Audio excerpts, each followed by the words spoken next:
Tragedi Sampit di Kalimantan Tengah pada Februari 2001 tercatat sebagai salah satu konflik etnis paling berdarah dalam sejarah Indonesia.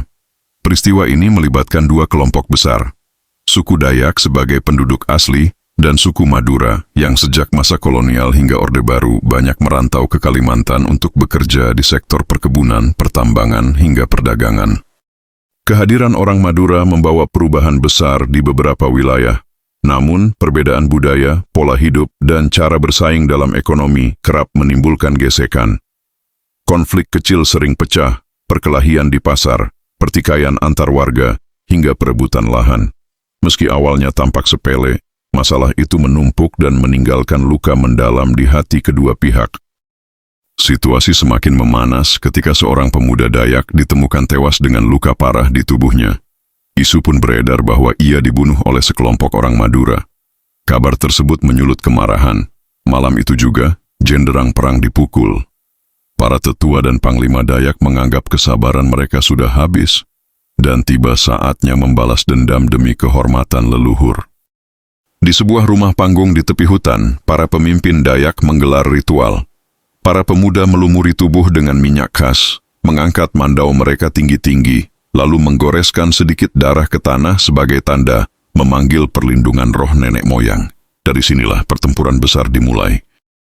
Dalam tradisi Dayak, panglima perang bukan hanya pemimpin militer, tetapi juga tokoh spiritual yang dipercaya memiliki kekuatan mistis.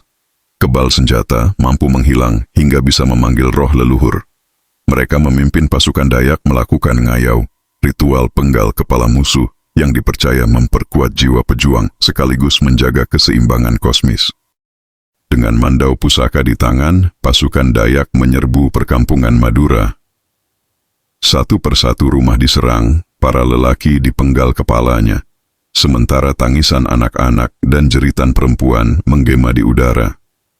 Kepala-kepala yang terpisah dari tubuh lalu dipajang di persimpangan jalan sebagai tanda kemenangan sekaligus peringatan keras.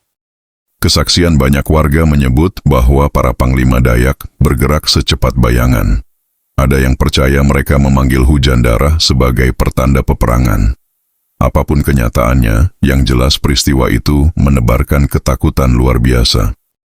Fajar di hari berikutnya menyaksikan kota Sampit dipenuhi genangan darah. Jalan-jalan berubah menjadi lautan merah, rumah-rumah terbakar, dan ratusan orang tewas mengenaskan. Mereka yang mencoba bersembunyi pun akhirnya ditemukan dan mendapat nasib serupa. Kepala-kepala yang dipajang di persimpangan menjadi simbol perang brutal yang jarang terjadi di era modern. Ratusan orang Madura tewas dan ribuan lainnya terpaksa mengungsi meninggalkan tanah, rumah, serta seluruh harta benda mereka. Pemerintah pusat akhirnya mengerahkan pasukan TNI dan Polri untuk meredam kekacauan. Namun, butuh waktu lama hingga situasi bisa benar-benar dikendalikan. Sampit, yang sebelumnya kota perdagangan tenang, berubah menjadi kota penuh trauma. Ribuan warga Madura dipindahkan ke tempat pengungsian. Banyak dari mereka tak pernah kembali, sementara sebagian lain berusaha membangun hidup baru di daerah yang lebih aman. Meski perang telah berakhir, luka yang ditinggalkan tak pernah benar-benar sembuh. Sampit menjadi kota yang selalu diingat dengan bayangan kelam. Bekas perkampungan Madura dibiarkan kosong, sementara kisah tentang Panglima Dayak dan ritual ngayau tetap hidup sebagai legenda menakutkan. Warga setempat percaya hingga kini roh-roh korban masih merintih di hutan sekitar Sampit.